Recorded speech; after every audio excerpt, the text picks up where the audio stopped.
ಭವಾನಿ ರೇವಣ್ಣಗೆ ನಿರೀಕ್ಷಣಾ ಜಾಮೀನು ಮಂಜೂರು ಮಾಡಲಾಗಿದೆ. ಕೆಆರ್ ನಗರ ಕಿಡ್ನಾಪ್ ಕೇಸ್ನಲ್ಲಿ ಭವಾನಿಗೆ ಸದ್ಯಕ್ಕೆ ಬೇಲ್ ಸಿಕ್ಕಿದೆ ಅನ್ನುವಂತ ಒಂದು ಅಪ್ಡೇಟ್ ಲಭ್ಯವಾಗ್ತಾ ಇದೆ. ಈ ಕೇಸ್ನಲ್ಲಿ ಭವಾನಿ ಕೂಡ ಸಂಕಷ್ಟವನ್ನ ಎದುರಿಸ್ತಾ ಇದ್ರು.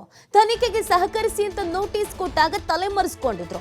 ಅದಾದ್ಮೇಲೆ ಜಾಮೀನು ಸಿಕ್ಕಿತ್ತು, ಮತ್ತೆ ವಿಚಾರಣೆಗೆ ಹಾಜರಾಗುವಂತೆ ಸೂಚನೆಯನ್ನ ನೀಡಲಾಗಿತ್ತು. ಸದ್ಯಕ್ಕೆ ಈ ಒಂದು ಪ್ರಕರಣದಲ್ಲಿ ಭವಾನಿಗೆ ಬೇಲ್ ಸಿಕ್ಕಿದೆ, ತಾತ್ಕಾಲಿಕ ರಿಲೀಫ್ ಸಿಕ್ಕಿದೆ ಅನ್ನೋದು ಗೊತ್ತಾಗ್ತಾ ಇದೆ. ಯಾಕಂದ್ರೆ ಇವರು ಕಾನೂನು ಹೋರಾಟವನ್ನ ಮಾಡ್ತಾ ಇದ್ರು, ತನಿಖೆಗೆ ಸಹಕಾರವನ್ನು ಕೊಡ್ತಾ ಇರಲಿಲ್ಲ ಹೇಗೂನು.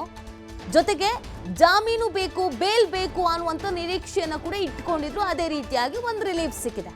ತನಿಖೆಗೆ ಸಹಕರಿಸೋಕೆ ಸೂಚನೆ ನೀಡಿ ಬೇಲ್ ನೀಡಿದೆ ಹೈಕೋರ್ಟ್. ನ್ಯಾಯಮೂರ್ತಿ ಕೃಷ್ಣ ಎಸ್ ದೀಕ್ಷಿತ್ ಪೀಠದಿಂದ ಜಾಮೀನು ಮಂಜೂರು ಆಗಿದೆ. 85 ಪ್ರಶ್ನೆಗಳಿಗೆ ಭವಾನಿ ಈಗಾಗಲೇ ಉತ್ತರಿಸಿದ್ದಾರೆ.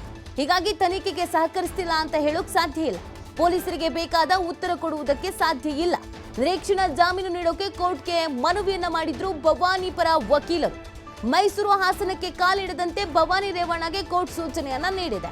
ಸೊ ಒಂದಷ್ಟು ಷರತ್ತನ್ನ ವಿಧಿಸಲಾಗಿದೆ. ಅದರಲ್ಲಿ ಮೈಸೂರು ಮತ್ತು ಹಾಸನಕ್ಕೆ ನೀವು ಹೋಗಂಗಿಲ್ಲ ಸದ್ಯಕ್ಕೆ ಅಂತ ಹೇಳಿ ಈ ಒಂದು ಬೇಲನ್ನ ನೀಡಲಾಗಿದೆ. ಯಾಕೆ ಅಂದ್ರೆ ಸಾಕ್ಷಿ ನಾಶ ಆಗುವಂತ ಸಾಧ್ಯತೆ ಇರುವಂತ ಹಿನ್ನೆಲೆಯಲ್ಲಿ ಈ ಒಂದು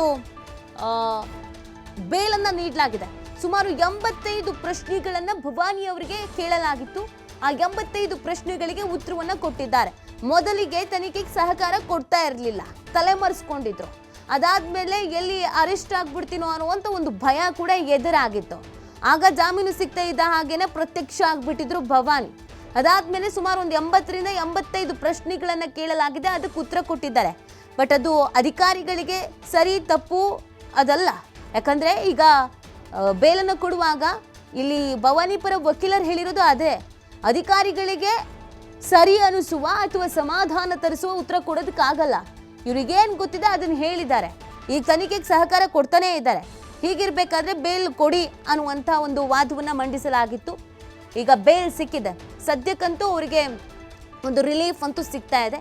ಈ ಪ್ರಕರಣದಲ್ಲಿ ತನಿಖೆ ಯಾವ ಹಂತದಲ್ಲಿ ಇದೆ, ಏನು ಬೆಳವಣಿಗೆ ಆಗಿದೆ, ಇಲ್ಲಿವರೆಗೂ ಆಗಿರುವಂಥ ತನಿಖೆಯಲ್ಲಿ ಏನೆಲ್ಲ ಮಾಹಿತಿಗಳು ಅಧಿಕಾರಿಗಳಿಗೆ ಲಭ್ಯವಾಗಿದೆ, ಇನ್ನೂ ಎಷ್ಟು ತನಿಖೆ ನಡೆಸೋದು ಬಾಕಿ ಇದೆ, ಇದು ಸಾಕಷ್ಟು ಪ್ರಶ್ನೆಯನ್ನು ಹುಟ್ಟಾಕ್ತಾ ಇರೋದು. ಯಾಕಂದ್ರೆ ಈಗ ಆಲ್ರೆಡಿ ಹತ್ರ 2 ತಿಂಗಳಾಗ್ತಾ ಬಂತು. ಈ ಪ್ರಕರಣಕ್ಕೆ ಸಂಬಂಧಪಟ್ಟಂತೆ ಕಾನೂನು ಹೋರಾಟಗಳು ಕೂಡ ನಡೀತಾನೆ ಇದೆ.